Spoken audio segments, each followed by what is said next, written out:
Bonjour, donc pour les élèves de CAP1, ATMFC et PSR, on va faire la correction de l'activité élèves de seconde d'un lycée. Donc afin de mieux cerner les caractéristiques des 200 élèves de seconde d'un lycée et de lutter plus efficacement contre l'échec scolaire, l'inspection académique a décidé de faire une étude sur l'âge des élèves, la durée de travail personnel, et l'activité pratiquée en dehors de l'établissement. Donc les résultats de cette activité apparaissent dans les documents ci-dessous. Donc document 1, c'est un diagramme en bâton concernant donc qui représente l'âge des élèves des 200 élèves de seconde. Le document 2, c'est un tableau qu'on appelle une série statistique avec des classes. Et le document 3, c'est un diagramme circulaire qui représente l'activité pratiquée en dehors de l'établissement. Donc la problématique, quelle conclusion peut-on tirer de cette étude concernant les 200 élèves de seconde de cet établissement? Donc la première partie s'approprier. Qu'on décide de faire l'inspection académique, donc, et dans quel but? Donc l'inspection académique décide de faire une étude sur l'âge des élèves de seconde, la durée de travail personnel et les activités pratiquées en dehors de l'établissement. Et dans quel but? Donc afin, donc il suffit de lire la problématique, donc afin de lutter contre le décrochage scolaire. Donc afin de lutter contre le décrochage scolaire. Donc pour lutter efficacement contre le décrochage scolaire. Donc on peut rajouter ici. Donc je vous laisse compléter le cours, hein. Donc le but ou afin de lutter contre le décrochage scolaire. Donc pour ajouter ici, afin de lutter contre le décrochage scolaire. Deuxième question, quelle est la population concernée par cette étude? Bien sûr, donc l'étude a été faite avec des élèves de seconde d'un lycée, donc c'est les élèves de seconde d'un lycée. Donc c'est ce qu'on appelle la population étudiée. Donc c'est les élèves de seconde d'un lycée. Sous quelle forme apparaissent les résultats de cette étude? Donc là, on a trois documents. Donc le premier document, donc on avait dit que c'était un diagramme en bâton. Deuxième document, donc c'est un tableau qu'on appelle une série statistique avec des classes de 0 à 20, de 20 à 30, de 30 à 40, etc. Et le troisième document, c'est ce qu'on appelle un diagramme circulaire. Donc la réponse à la troisième question, sous quelle forme apparaissent les résultats de cette étude? Donc diagramme en bâton pour le document 1, tableau ou série statistique avec des classes pour le document 2 et le diagramme circulaire pour le document 3. N'hésitez pas de faire une auto-évaluation, de cocher les cases en fonction de votre degré de compréhension, hein, de 0 à 1 pour la recherche et pour si vous arrivez à rédiger donc les réponses des phrases correctes, donc de 0 à 3, c'est la partie où la compétence communiquée. Si on s'intéresse au document 1, donc sur le document 1, on a quoi? On a l'âge des élèves. Sur l'axe des abscisses, on a l'âge.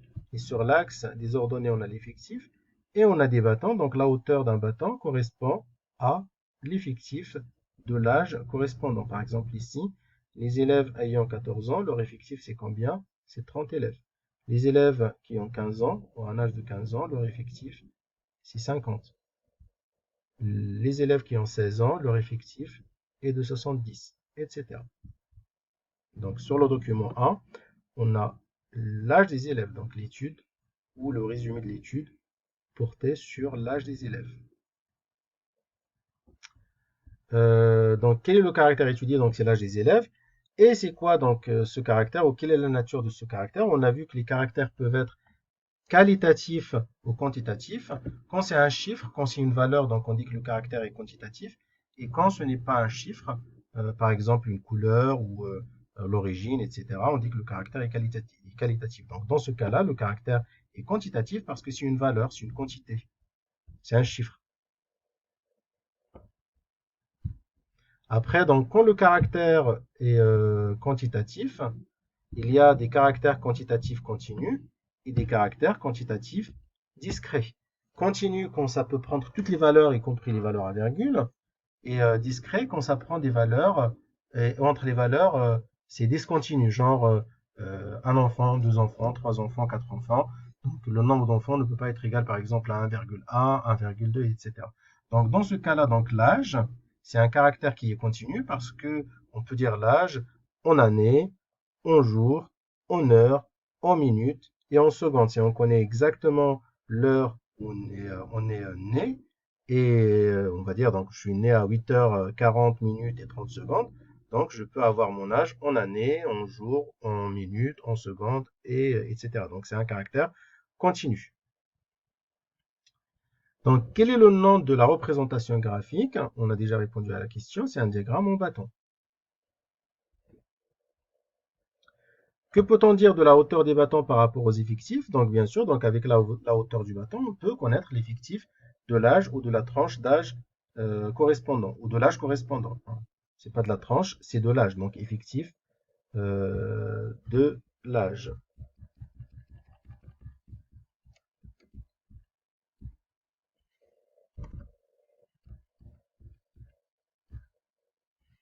Effectif de l'âge correspondant.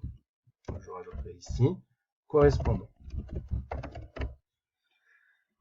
Si on s'intéresse au document 2, donc le document 2, c'est quoi? C'est un tableau qu'on appelle une série statistique avec des classes de 0 à 20, de 20 à 30. Donc ici, la durée n'est pas une valeur exacte, mais ça va de 0 à 20, ça va de 20 à 30. Donc ce n'est pas une valeur exacte, c'est ce qu'on appelle des classes.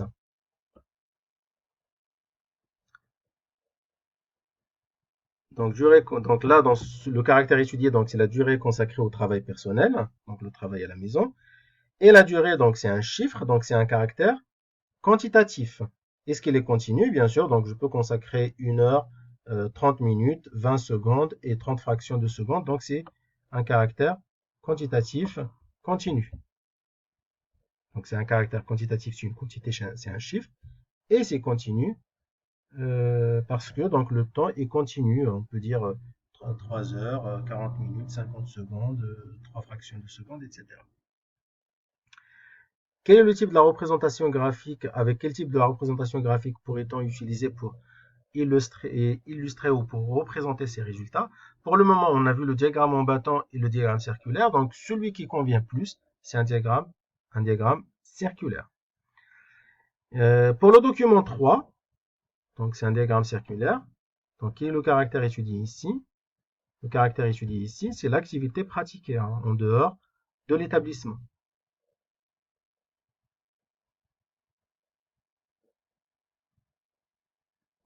Donc l'activité pratiquée. Et l'activité pratiquée, c'est quoi? Est-ce que c'est un caractère quantitatif ou qualitatif? Est-ce que c'est un chiffre? Non, donc c'est un caractère qualitatif. Et pour les caractères qualitatifs, il n'y a pas de discret ou continu. Donc on dit que c'est un caractère qualitatif et on s'arrête là. Quel est le nom de la représentation graphique? On a déjà répondu. On avait dit que c'était un diagramme circulaire. Que peut-on dire de l'aire des secteurs angulaires par rapport au pourcentage? L'aire ou les angles représentatifs des secteurs angulaires augmentent, bien sûr, si le pourcentage augmente. Vous voyez ici, l'aire correspondant à un pourcentage de 38%, cette surface, elle est plus grande que l'aire de la surface représentant 8%.